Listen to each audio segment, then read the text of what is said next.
The Solar and EV Fest is designed to create awareness that we have a blossoming EV infrastructure. Yeah, is it about listening to some music? Sure.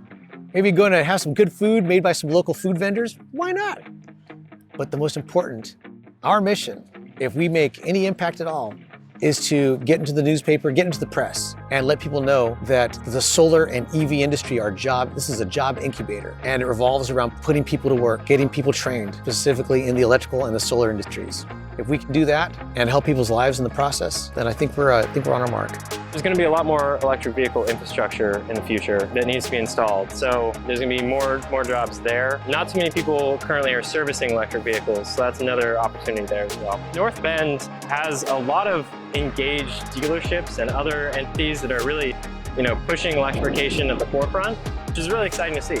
One of the economies that helps the Southern Oregon coast is our tourism and hospitality economy. Without visitors from far and away, from different countries, all the way down to visitors from within our own state. Without these peoples visiting us and seeing what our adventure coast has to offer, we would have a lot of folks unemployed.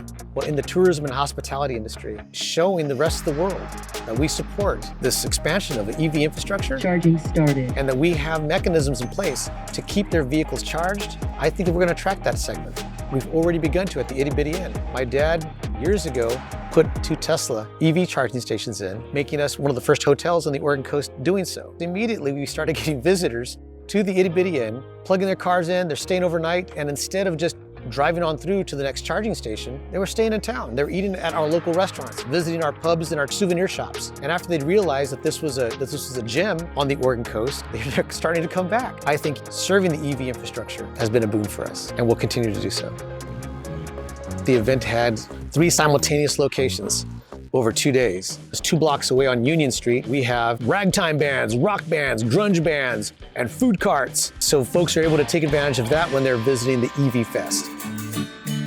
And then on the other location, over on Colorado and Sherman, at the Itty Bitty Inn, we have more music, coffee by Bridgeview Coffee. We have snacks made by So It Goes Coffee House in Coos Bay. So guests are able to visit that location, listen to some music, have some coffee, get some snacks, get some shirts, get some swag brought to us by the National Drive Electric Week.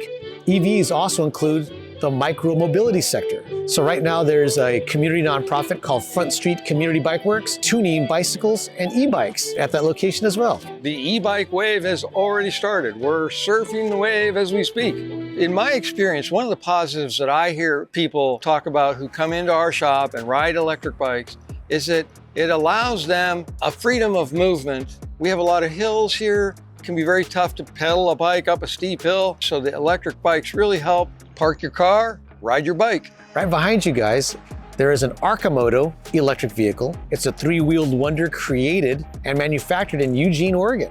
Our whole functionality is based on right-sizing the vehicle. You've got a lot of consumers these days that are the only individual in their cars.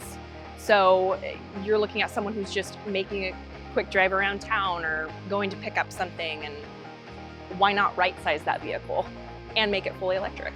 Enthusiasts who already have EVs, they brought their cars out here too to give people some demo rides and let people understand their impact. This year's event would not be as impactful if it was not for the city of North Bend, Oregon.